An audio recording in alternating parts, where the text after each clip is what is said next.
우리 로마서 3장에서 살펴보았듯이 우리의 행위나 법적이 아니라 믿음으로 이롭게 된다라고 했습니다. 우리가 한 것은 하나도 없습니다. 오직 은혜로 예수님께서 신실하게 준비하신 구원의 세계에 예수님을 향한 믿음으로 들어가는 겁니다. 로마서 1장 11장에서 사도 바울이 자세히 설명해 준 교리였고요. 게링인 그 다음에 그러므로 시작하는 12장에 오면 무엇을 어떻게 믿어야 하는가, 무엇을 어떻게 믿어야 구원받는가에서 구원받은 사람은 어떻게 살아야 하는가로 주제가 바뀝니다. Staying in, 어떻게 머물 것인가, 이걸 성화, 거룩함의 길, sanctification이라고 했습니다. 처음 시간에 배운 12장 1, 2절은 거룩함의 길에서 가장 중요한 것입니다. 우리의 몸으로 하나님을 예배하십시오 라고 하는 말씀이었습니다. 로마서 12장 1절과 2절인데 제가 읽죠. 그러므로 형제들아 내가 하나님의 모든 자비하심으로 너희를 권하노니 너희 몸을 하나님이 기뻐하시는 거룩한 산제물로 드리라. 이는 너희가 드릴 영적 예배니라. 너희는 이 세대를 본받지 말고 오직 마음을 새롭게 함으로 변화를 받아 하나님의 선하시고 기뻐하시고 온전한 뜻이 무엇인지 분별하도록 하라. 오직 마음을 새롭게 함으로 변화를 받아 라고 했습니다. 그러니까 새로운 사람이 되라 라고 하는 것이죠. 사도 바울은 고린도후서 5장 17절에서 이렇게 선포합니다. 그런즉 누구든지 그리스도 안에 있으면 새로운 피조물이라. 그리스도 안에 있으면, 게링인 안에 있으면 새로운 피조물이라. 이전 것은 지나갔으니 보라 새 것이 되었도다. 예수님을 우리 마음에 모시고 우리가 예수님 안에 있으면 예수님으로 인해서 우리가 새로운 사람이 되는 겁니다. 보라 새 것이 되었도다. 이 선포가 나에게 우리에게 임한 것이죠. 하나님 나라에 들어가면서 우리의 지위가 하나님 백성으로 바뀐 것입니다. 이제부터 하나님 백성다운 삶을 살아야 되겠죠. 그 삶의 시작은 하나님을 예배하는 것입니다. 공동체로 모여서 이렇게 함께 예배합니다. 세상에 나가서는 삶으로 하나님을 예배합니다. 그리스도인의 삶 한가운데 예배라는 두 글자가 있습니다. 우리가 하는 모든 것이 예배가 되어야 합니다. 예배라는 히브리어 속에는 일하다라고 하는 어원이 있습니다. 그러니까 우리가 일하는 것도 결국은 예배가 되어야 하는 것이죠. 이어지는 말씀은 우리가 마땅히 실천해야 될 이웃사랑에 대한 가르침이었습니다. 지난 시간에 배웠듯이 하나님께서 주신 은사대로 믿음의 분량대로 공동체를 섬기고 세웁니다. 교인들을 섬기고 공동체를 세우는 것이 이웃사랑 맨 앞에 있네요. 교회 공동체가 그만큼 중요합니다. 로마서의 믿음, 더 나아가 기독교의 믿음은 나로 시작하지만 결국에는 함께 걷는 공동체의 믿음으로 연결됩니다. 예수님께서 가르쳐 주신 주기도문 역시 하늘에 계신 우리 아버지, 나의 아버지가 아니라 하늘에 계신 우리 아버지로 시작을 하죠. 우리가 찬비 식구들이라고 하듯이 초대교회도 그렇게 식구였습니다. 같이 밥을 먹었습니다. 15절입니다. 즐거워하는 자들과 함께 즐거워하고 우는 자들과 함께 울라. 얼마나 멋진 말씀입니까? 세상이 이렇게 된다면, 교회가 이렇게 된다면 적어도 세상은 그렇지 않아도 교회만은 이래야 되겠죠. 함께 우는 것은 어쩌면 또 쉬워요. 근데 살다 보니까 남이 잘 됐을 때 함께 기뻐하는 것 이거 조금 어렵습니다. 조금 어렵습니다. 여기까지 나가야 되겠죠. 말 그대로 동고동락하는 겁니다. 요즘에는 나 중심의 개인주의가 앞설 때가 있습니다. 근데 믿음은 함께 걷는 길입니다. 각자가 예수님을 믿고 하나님의 자녀가 되지만 그 다음에는 우리가 함께 거룩한 길을 걸어가고 그리스도의 몸된 교회를 세워갑니다. 그래 우리가 좋은 교회를 세워야 되는 이유가 여기에 있는 거예요. 우리가 읽은 로마서 12장 14절부터 21절은 이렇게 요약할 수 있습니다. 글씨가 좀 작네요. 함께 기뻐하고 함께 즐거워합니다. 마음을 높은 데 두지 않고 겸손히 서로 섬깁니다. 악을 악으로 갚지 않고 모든 사람과 화목합니다.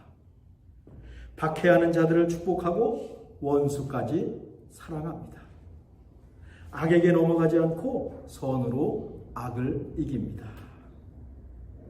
가만히 읽어보면요, 예수님께서 말씀하신 산상수훈이 생각날 정도입니다. 100점 만점 모범 답안입니다. 완벽한 그리스도인의 삶입니다. 하나님이 기대하시는 수준이 꽤 높습니다. 여기까지 이르러야 하니까 말이죠. 우리 모두 지킬 수 없습니다.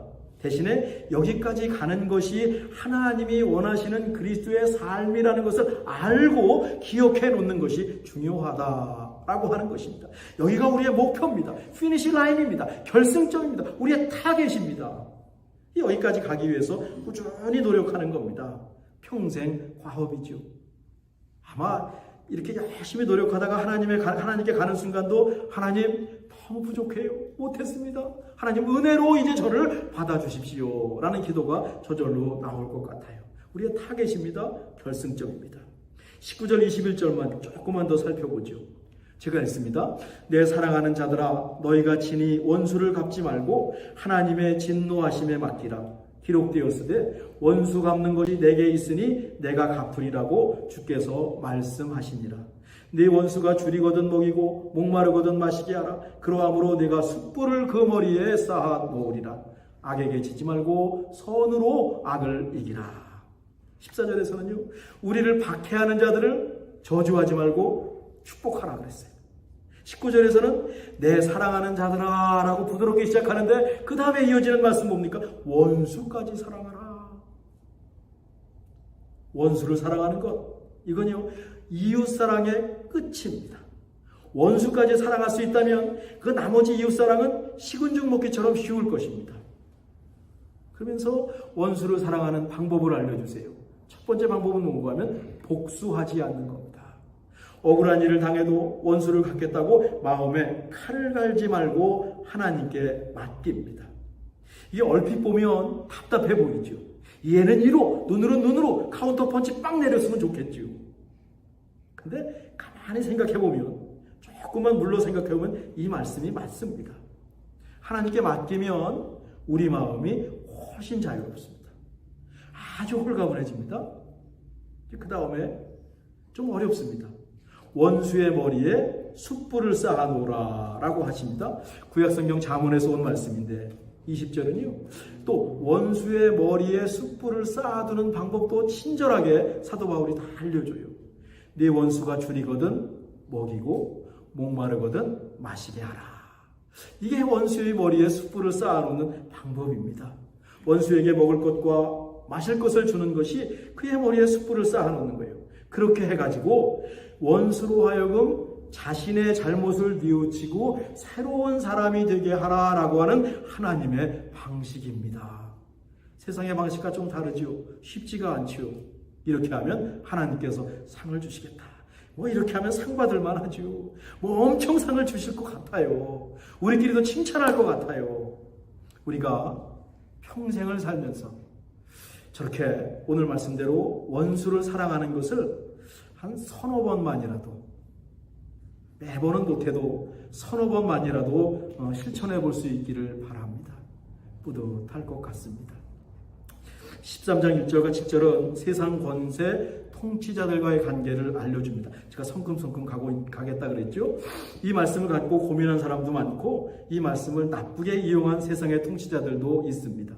교회에서도 이 말씀을 근거로 대개 목사를 비롯한 교회 지도자들에게 무조건 복종하라고 가르쳤습니다. 대개 목사에 해당할 겁니다. 어디 하나님의 종 목사님께 복종해야지 라고 하는 말씀을 할 때 로마서 10장, 13장 1절 말씀을 갖고 왔어요. 각 사람은 위에 있는 권세들에게 복종하라. 권세는 하나님으로부터 나지 않음이 없나니 모든 권세는 다 하나님께서 정하신 바라.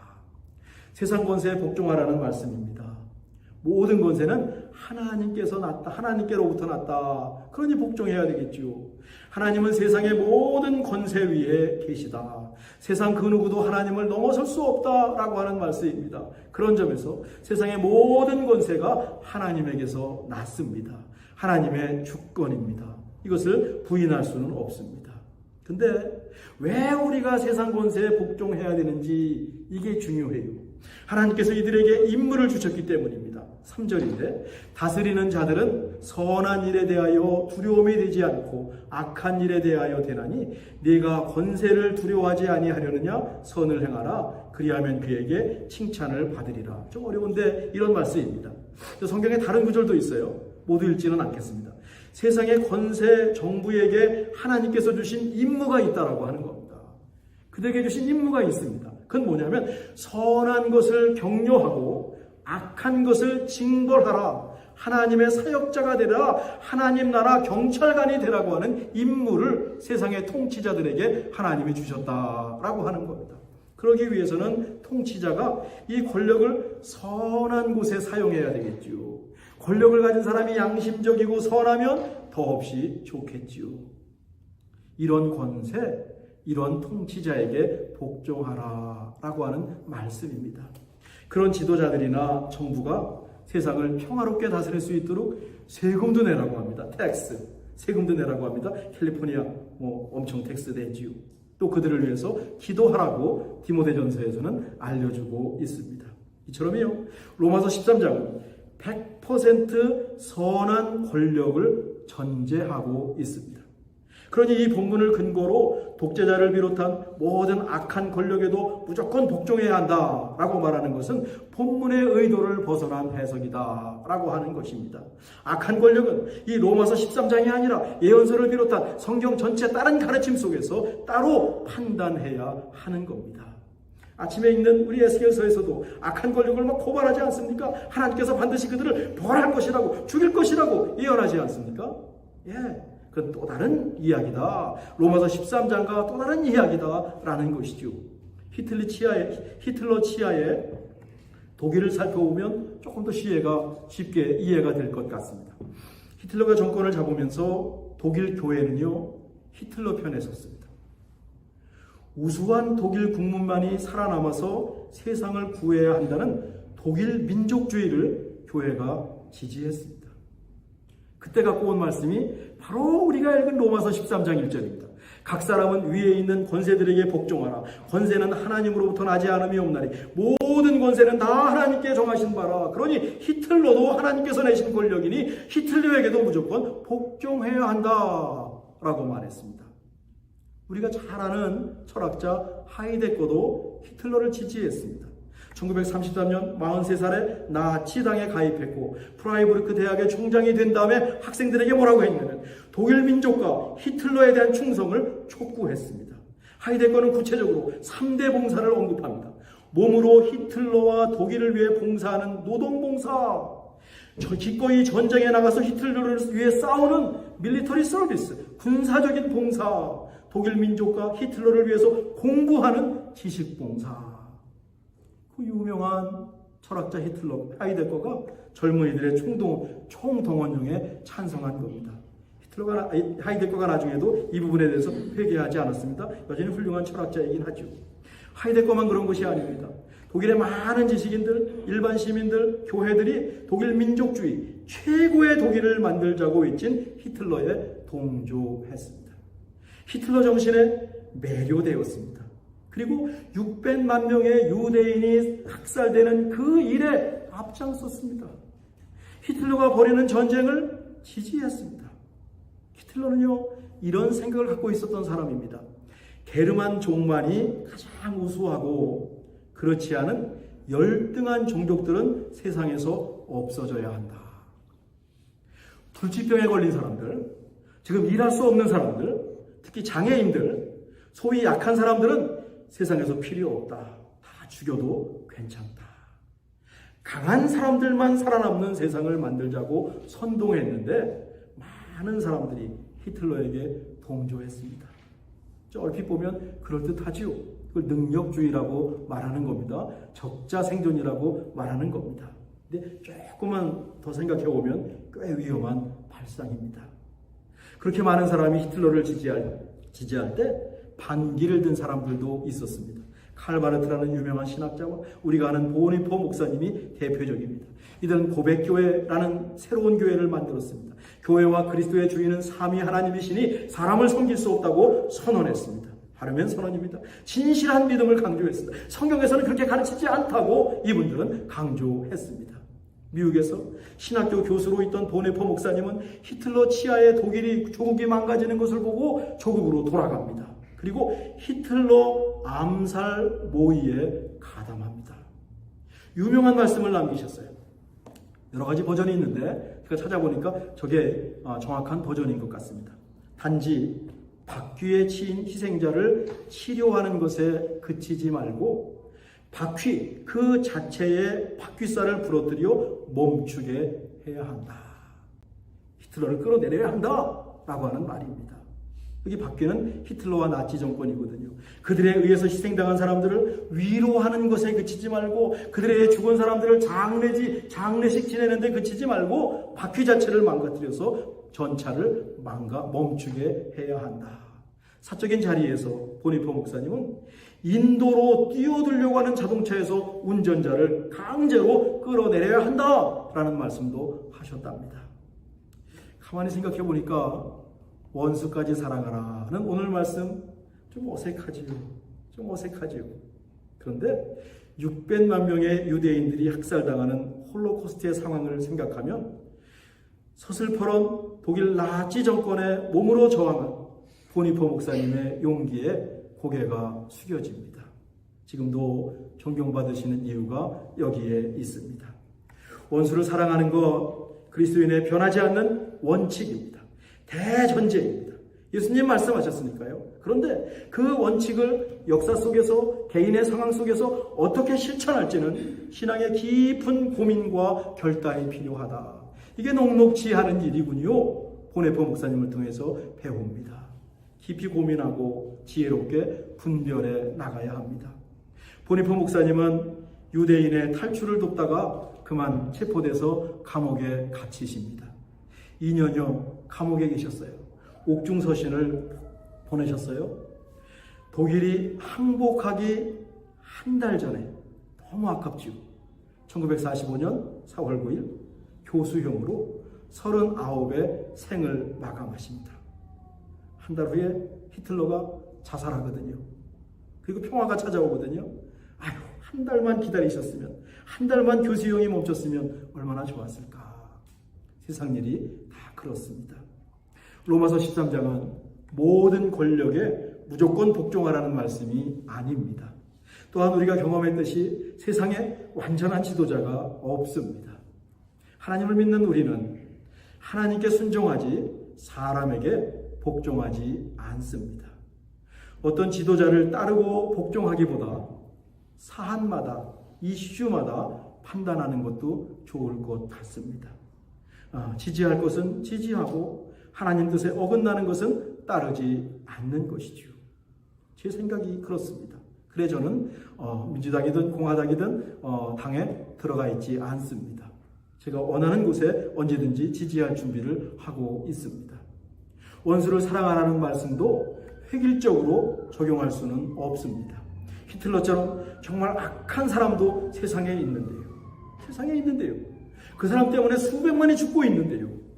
그 사람 하나 원수 사랑하라고 그 사람 살린다? 보네퍼 목사님 얘기가 일리가 있습니다. 그러니 우리는요, 이게 쉽지 않은 거예요. 이게 쉽지 않습니다. 늘 말씀 앞에서 고민해야 하고요. 하나님의 지혜를 구해야 하고요. 어쩌면 다음 한 주간도 여러분의 삶 속에서 이런 문제를 부탁드릴 수 있어요. 그때 여러분들이 고민하고 지혜를 구하고 기도하면서 하나님이 원하시는 것이 무엇인가를 따라 사는 것이 우리에게 요청될 것입니다. 이처럼 오늘 본문은 우리가 세상에서 어떻게 살아야 하는지 알려줍니다. 단순하지 않지만 큰 원칙을 세우는데 도움이 되고요.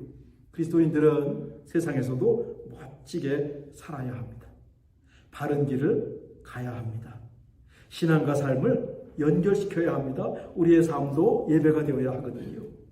매사를 잘 분별해야 돼요. 매 눈으로 분별해야 돼요. 또 다시 한번 그러니까 생각이라는 것이 얼마나 중요한지 몰라요. 맹목적으로 믿는 게 아니라 생각하면서 믿어야 되겠구나. 적어도 다음 한 주간은 말이죠. 우리 다음 한 주간은 말이죠. 하나님 앞에서 그리고 하늘을 향해서 부끄러움 없는 삶을 한번 살아보십시다. 다음 한 주간은 기도하겠습니다. 하나님, 예수님을 믿고 거룩함의 길을 가는 것이 쉽지는 않습니다. 현실에 부딪히면 더 어렵습니다. 그때도 하나님의 선하시고 기뻐하시고 온전한 뜻을 찾을 수 있는 지혜, 분별력을 주옵소서. 세상에서도 바른 길을 걷게 하시되 다음 한 주간 동안은 정말 예수님 말씀하신 대로, 사도 바울이 말씀한 대로 이 말씀대로 한번 살아보는 저희가 되게 도와주시길 간절히 원합니다. 악한 사람이 많이 있는데 그 사람 두고 원수를 사랑할까 말까 고민하는 것보다 우리 주변에 있는 미워하는 사람들, 내 마음에 들지 않는 사람들, 그 가까운 이웃들부터 시작해서 원수 사랑을 한번, 이웃 사랑을 한번 실천해보는 저희가 되어서 다음 주에 모였을 때 하나님, 내가 잘 살다가 주님 앞에 왔습니다 고백하고 감사할 수 있는 저희 모두가 되게 해 주옵소서. 예수님의 이름으로 기도하옵나이다. 아멘.